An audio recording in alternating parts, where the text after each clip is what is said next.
Him रहे हिमालय में जब तक, हिम रहे हिमालय में जब तक, गंगा यमुना में नीर रहे, आप रहे खुशहाल सदा, संगमरमर सा बना शरीर रहे। जो इस प्रकृति के हाथों से नित शोभा नहीं लुटाते हैं, मंगलमय हो नव वर्ष आपका, ये शुभ हम सदा मनाते हैं। मंगलमय हो कामना, मुबारक हो नव वर्ष, सुख समृद्धि अपार हो, रहे हर्ष ही हर्ष।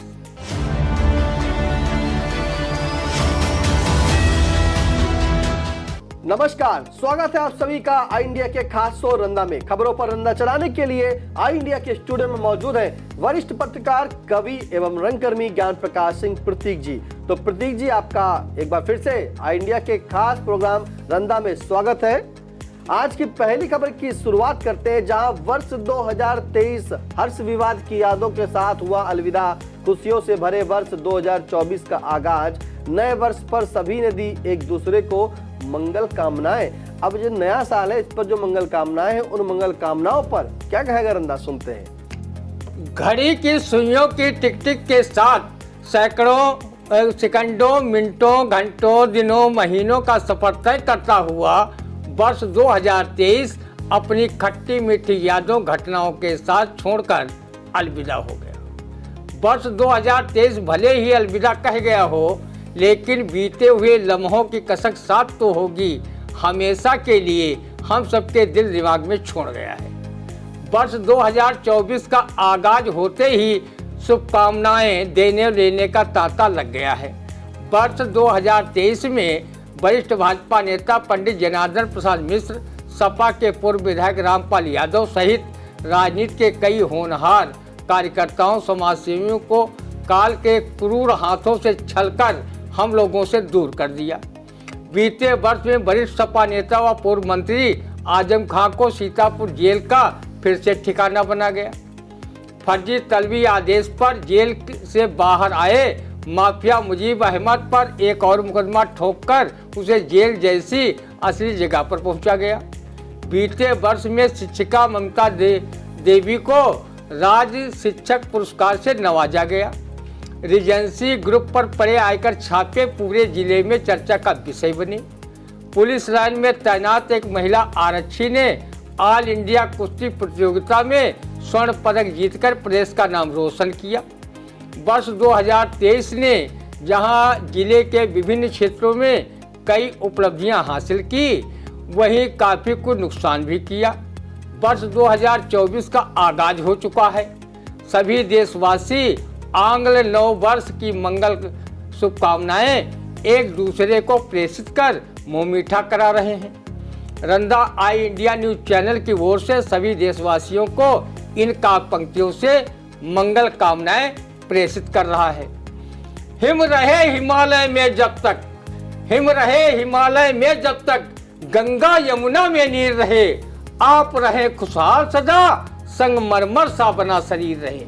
जो इस प्रकृति के हाथों से नित शोभा नहीं लुटाते हैं, मंगलमय हो नव वर्ष आपका, ये शुभ हम सदा मनाते हैं। मंगलमय हो कामना, मुबारक हो नव वर्ष, सुख समृद्धि अपार हो, रहे हर्ष ही हर्ष। बिल्कुल, तो आई इंडिया परिवार की ओर से आप सभी को जो है नव वर्ष यानी कि 2024 की बहुत बहुत शुभकामनाएं। अगली खबर, जहां 1 जनवरी को पूर्व केंद्रीय गृह राज्य मंत्री स्वर्गीय रामलाल राही व जिला पंचायत की प्रथम महिला अध्यक्ष रही उनकी धर्मपत्नी स्वर्गीय सुंदरी राही की मूर्ति का अनावरण ओम शिव शक्ति साई मंदिर पर करने आ रहे डिप्टी सीएम केशव प्रसाद मौर्य, केंद्रीय शहरी विकास राज्य मंत्री कौशल किशोर व लोक निर्माण मंत्री जितिन प्रसाद मूर्ति अनावरण कार्यक्रम व जनसभा में देश के कोने कोने से आएंगे स्वर्गीय राही जी के शुभचिंतक व उनके संघर्ष के साथी। अब 1 जनवरी को जो स्वर्गीय रामलाल राही की प्रतिमा और उनकी पत्नी स्वर्गीय सुंदरी देवी राही की जो प्रतिमा का अनावरण होगा, उसके लिए सभी उनके शुभचिंतक भी आएंगे और डिप्टी सीएम भी आएंगे। उस पर क्या कहेंगे वरना, सुनते हैं। स्वर्गीय बाबूजी समाज नीति व राजनीति के पुरोधा थे। वो जब तक जीवित रहे लोगों के सुख दुख में हमेशा शामिल रहकर उनकी हर संभव मदद की। उनकी धर्मपत्नी सुंदरी राही में भी बाबूजी जैसी सेवा भावना व लोगों के प्रति आदर सम्मान था। लोग कहा करते थे कि ये दोनों पत्नी परोपकार व दूसरों को दुख से उबारने के लिए ही इस धरती पर जन्मे हैं। विश्व के प्रथम जल सत्याग्रही बाबूजी, जिन्होंने समाज नीति पर चलकर राजनीति की गति को पकड़ा और वो 1963 में जिला परिषद के सदस्य बने। अपने राजनीतिक गुरु व स्वाधीनता संग्राम सेनानी स्वर्गीय ताराचंद महेश्वरी के आदेश पर हरगांव विधानसभा का चुनाव मात्र 3,000 रुपये खर्च कर लड़ा और 1969 में विधायक निर्वाचित हुए। 1974 में पुनः विधायक बने। 1977, 1980, 1989 तथा 1991 में मिश्रिक लोकसभा से सांसद निर्वाचित हुए। 1991 में वो केंद्र सरकार में उप गृह मंत्री तथा उसके कुछ महीनों बाद उनकी कार्यकुशलता को देखते हुए गृह राज्य मंत्री का पद दिया गया। सादा जीवन उच्च विचार के कथन पर चलने वाले राही जी के ज्येष्ठ पुत्र रमेश राही हरगांव क्षेत्र से विधायक बने तथा बाबूजी की धर्मपत्नी सुंदरी राही जिला पंचायत की प्रथम महिला अध्यक्ष बनने का गौरव प्राप्त किया। उन्होंने पूरे 5 साल तक जिला पंचायत अध्यक्ष के माध्यम से पूरे जनपद में विकास कार्य कराया। आज उनकी भी मूर्ति का अनावरण है। बाबूजी की बहू मंजरी राही भी जिला पंचायत की 2 बार सदस्य रह चुकी हैं। बाबूजी के कनिष्ठ पुत्र सुरेश राही भी जिला पंचायत सदस्य पद से अपनी राजनीति शुरू की थी। 2011 में वो भाजपा के प्राथमिक सदस्य बने। तब से लेकर आज तक वो भाजपा की सेवा पूरे मनोयोग, ईमानदारी व निष्ठा के साथ कर रहे हैं। 2017 में भाजपा ने उन्हें हरगांव विधानसभा क्षेत्र से चुनावी मैदान में उतारा, जहां उन्होंने पूरे जिले के प्रत्याशियों के अंतर का रिकॉर्ड तोड़ते हुए जीत दर्ज की। 2022 के विधानसभा चुनाव में पार्टी ने उन्हें चुनाव लड़ाया। इस चुनाव में भी वो पूरे जिले में न सिर्फ रिकॉर्ड मतों से जीते, बल्कि 2-4 जिलों में वो सर्वाधिक मतों के अंतर से जीतने का रिकॉर्ड बनाया। आज वो प्रदेश सरकार में राज्य मंत्री कारागार का पद सुशोभित कर रहे हैं। बाबूजी व अम्मा जी ने उन्हें जो सीख दी थी, वो उसी सीख और प्रेरणा के बल पर जहां उनकी राजनीति व समाज नीति वाली विरासत को बढ़ाने का काम कर रहे हैं, बल्कि उनके बताए रास्ते पर चलकर भाजपा को मजबूत बनाने का कार्य कर रहे हैं। बाबूजी के संघर्ष पथ के जो लोग मौजूद हैं, उनका राही परिवार विशेष मान सम्मान देता है और जो आज जीवित नहीं हैं, उनके परिवारों से पारिवारिक रिश्ता बनाए हुए हैं। बाबूजी के ज्येष्ठ पुत्र व पूर्व विधायक रमेश राही, उनकी पत्नी मंजरी राही तथा राज्य मंत्री कारागार सुरेश राही की धर्मपत्नी निशा राही तथा उनका पूरा परिवार बाबूजी व अम्मा जी के पदचिन्हों व आदर्शों पर चलकर जो जनसेवा कर रहे हैं, वो आज के समय में कम देखने को मिलती है। बाबूजी विकास पुरुष थे। उन्होंने जिले में हरित क्रांति लाने के लिए सरकारी नलकूपों तथा विद्यालयों की व्यवस्था विश्व बैंक परियोजना से कराई थी। परिषदीय स्कूलों के निर्माण की पूरी श्रृंखला भी विश्व बैंक परियोजना से कराई थी। गोमती नदी का कुल्हा पुल सहित न जाने कितने पुल पुलियों अस्पतालों का निर्माण कराया था। वो वास्तव में विकास पुरुष थे। उन पर कुछ भी कहना सूर्य को दीपक दिखाने के समान है।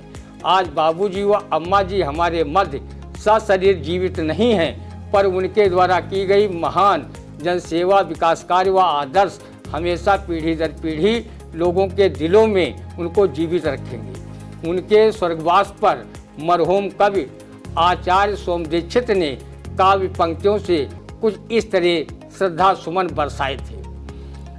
तुम सीतापुर के थे सपूत, तुम सीतापुर के थे सपूत, गमना गमनों की गति प्रभूत, होती थी जनता जिधर खड़ी, तुम बने उधर ही अग्रदूत।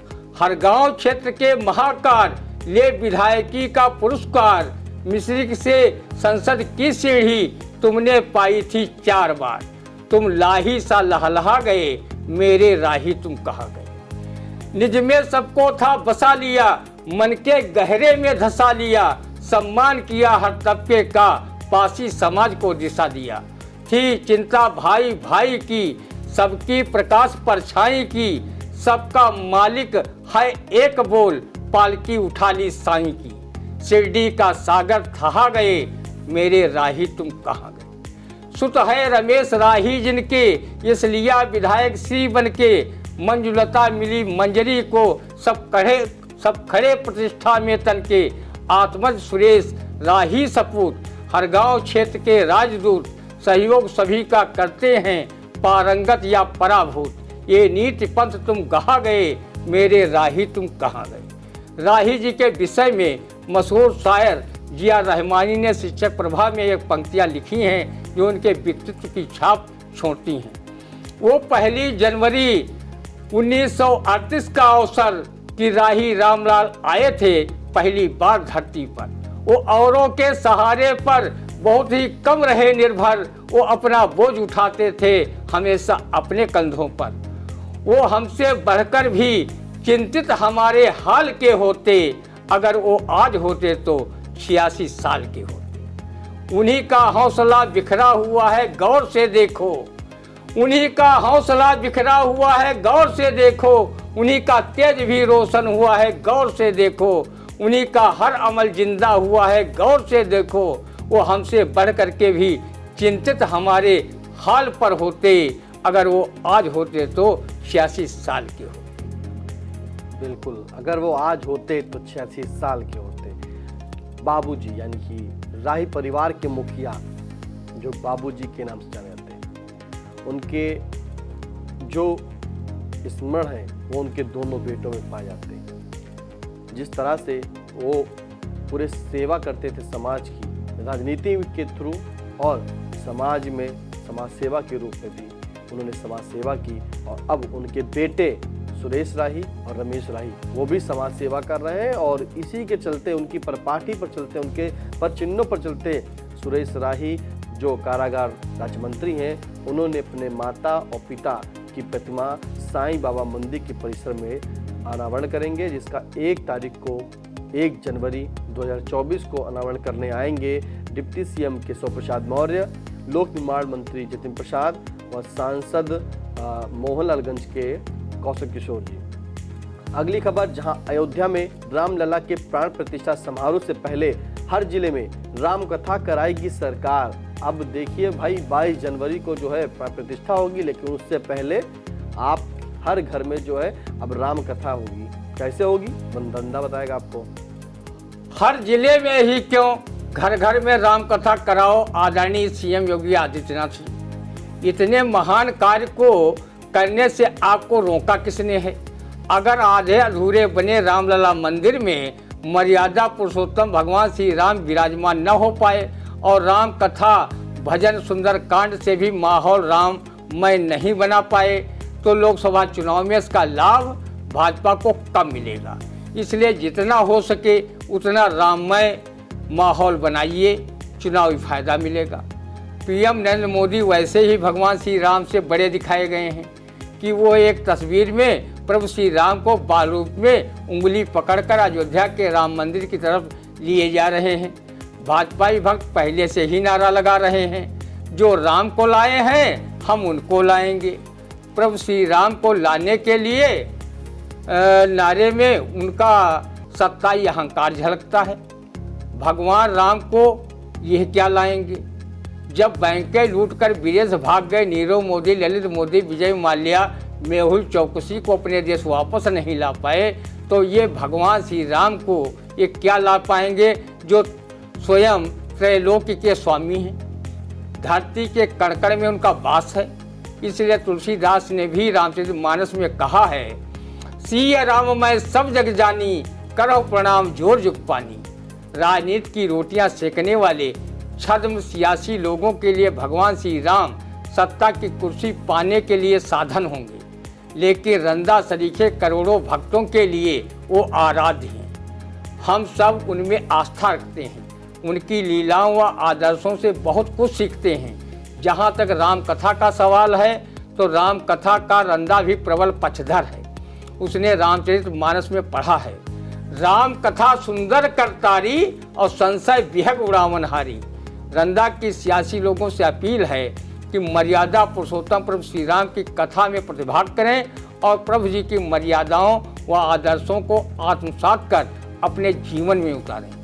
जो लोग अपने सियासी लाभ के लिए मर्यादा पुरुषोत्तम श्री राम के नाम पर नफरत फैलाने का काम करते हैं, वो वास्तव में नराधम व पातकी हैं, क्योंकि भगवान श्री राम को नफरत से नहीं प्रेम से ही उनकी कृपा को प्राप्त किया जा सकता है। गोस्वामी तुलसीदास ने लिखा भी है, रामह केवल प्रेम पियारा, जान ले सो जान निहारा।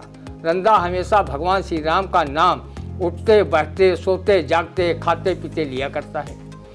इस दोहे के भावार्थ की तरह राम राम जपते रहो, जब लग घट में प्राण, और कबहुक दीनानाथ के भनक पड़ेगी कान। राम नाम कहते रहो, धरे रहो मंदिर, कारज वही संभारिए कृपा सिंधु रघुवीर। बिल्कुल, कारज वही संभारिए कृपा सिंधु रघुवीर। तो राम राम कहिए, और अंदर राम राम कहता भी है, चाहे सोए चाहे जागे वो राम प्रभु के जो है गुण गाता रहता है। लेकिन रंदा ने कहा है कि सियासी रोटियां ना से किए भाई, राम भगवान को अब क्या लाएंगे जब देश के लुटेरे यानी कि विजय माल्या, राहुल चौकसी इन सभी को आप ला नहीं पाए, तो कैसे राम को लाएंगे। तो इसलिए राम पर राजनीति ना करें और प्रभु के गुण जरूर गाते रहें। फिलहाल कैसा लगा आज का रंदा, कमेंट के माध्यम से जरूर बताइए। अब दीजिए इजाजत, मिलते हैं आपसे अगला रंदे के कार्यक्रम में। तब तक के लिए नमस्कार।